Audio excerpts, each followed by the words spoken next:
Ang mga aralin sa video na ito ay una, talasalitaan. Tukuyin natin ang kahulugan ng mga piling salita na ginamit sa akda. Ikalawa, ano nga ba ang kartilya ng katipunan? Ikatlo, mga turo ng katipunan. Tukuyin natin ang 14 na turo para sa mga aanib sa pangkat ng katipunan noong panahon ng himagsikan. Ikaapat, pagtalakay at pagpapalawig sa aralin.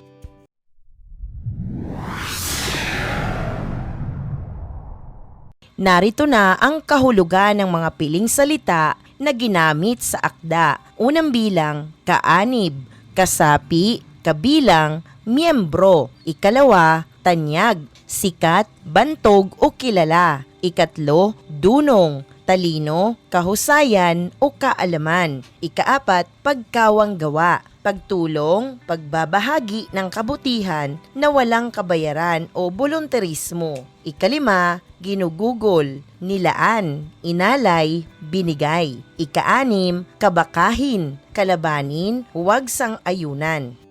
Ikapito, pagpipita, pagnanais, matinding paghahangad.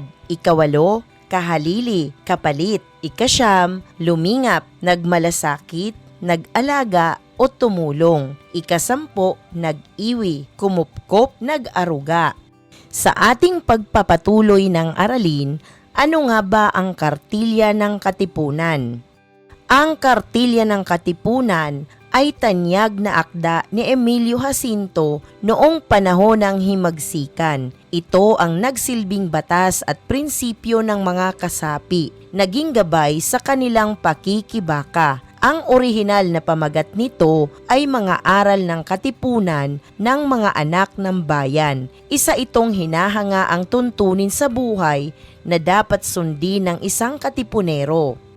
Ang sipi ng alituntuning ito ay ipinamamahagi sa sinumang sasapi sa samahan. Ito ay parang pampleto na kasinlaki lamang ng notebook at sa dulo mayroong aplikasyon para sa mga nais sumapi. Dito rin kinilala ang bawat Pilipino na Tagalog at Katagalugan naman ang Pilipinas. Ang salitang kartilya o kartilya sa Kastila ay nangangahulugang isang pangunahing aklat ng mga mag-aaral sa elementarya sa Espanya. Ang orihinal na may akda ng kartilya ng katipunan na si Emilio Jacinto ay tinaguri ang utak ng katipunan. Siya ay kanang kamay ni Andres Bonifacio. Kakaiba si Jacinto kay Mabini na tinagurian namang utak ng himagsikan. Si Emilio Jacinto ay sumapi sa katipunan noong siya ay 18 taong gulang lamang. Ito ay noong taong 1874 bilang sipingkian. Itinaas ang ranggong general noong taong 1877. Tumungo na tayo sa 14 na mga turo ng kartilya ng katipunan na akda ni Emilio Jacinto. Unang bilang, ang buhay na hindi ginugugol sa isang malaki at banal na kadahilanan ay kahoy na walang lihim, kundi man damong makamandag. Ikalawa, ang gawang magaling na nagbubuhat sa paghahambog o pagpipita sa sarili, paghahangad na makasarili, at hindi talagang nasang gumawa ng kagalingan ay di kabaitan.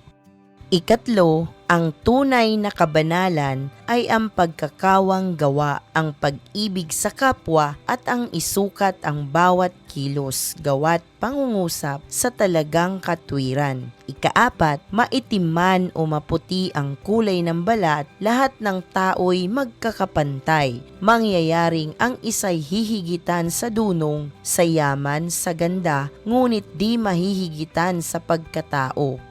Ikalima, ang may mataas na kalooban, inuuna ang dangal o puri kaysa pagpipita sa sarili. Ang may hamak na kalooban, inuuna ang pagpipita sa sarili sa puri. Ikaanim, sa taong may hiya, salita'y panunumpa. Ikapito, huwag mong sayangin ang panahon. Ang yamang nawalay, mangyayaring magbabalik, ngunit panahong nagdaan ay di na muli pang magdadaan. Ikawalo, ipagtanggol mo ang inaapi, kabakahin labanan ang umaapi. 9, ang taong matalinoy ang may pag-iingat sa bawat sasabihin, matutong ipaglihim ang dapat ipaglihim. 10, sa daang matinik ng buhay, lalaki ang siyang patnugot ng asawa at mga anak. Kung ang umaakay ay tungo sa sama, ang patutunguhan ng inaakay ay kasamaan din. 11, ang babae ay huwag mong tingnang isang bagay na libangan lamang, kundi isang katuwang at karamay ng lalaki sa mga kahirapan nitong buhay. Gamitin mo ng buong pagpipitagan ang kanyang pisikal na kahinaan at alalahanin ang inang pinagbuhatan at nag-iwi sa iyong kasanggulan. 12, ang di mo ibig gawin ng iba sa asawa mo, anak at kapatid, ay huwag mong gagawin sa asawa, anak at kapatid ng iba. 13, ang kamahalan ng tao'y wala sa pagkahari, wala sa tangos ng ilong at puti ng mukha, wala sa pagkaparing kahalili ng Diyos, wala sa mataas na kalagayan sa balat ng lupa, wagas at tunay na mahal na tao kahit laking gubat at walang nababatid kundi ang sariling wika. Yaong may magandang asal, may isang pangungusap, may dangal at puri. Yaong di nagpapaapit, di nakikiapi. Yaong marunong magdamdam at marunong lumikap sa bayang tinubuan. Ang 14, paglaganap ng mga aral na ito at maningning na sisikat ang araw ng mahal na kalayaan dito sa kaaba-abang sangkapuluan at sa buga ng matamis niyang liwanag ang nangagkaisang magkakalahit magkakapatid ng ligayang walang katapusan, ang mga ginugol na buhay, pagod at mga tiniis na kahirapay labis nang matutumbasan. Sa pagpapatuloy ng ating aralin, alamin natin at unawain ang akda ni Emilio Jacinto na ang Kartilya ng Katipunan.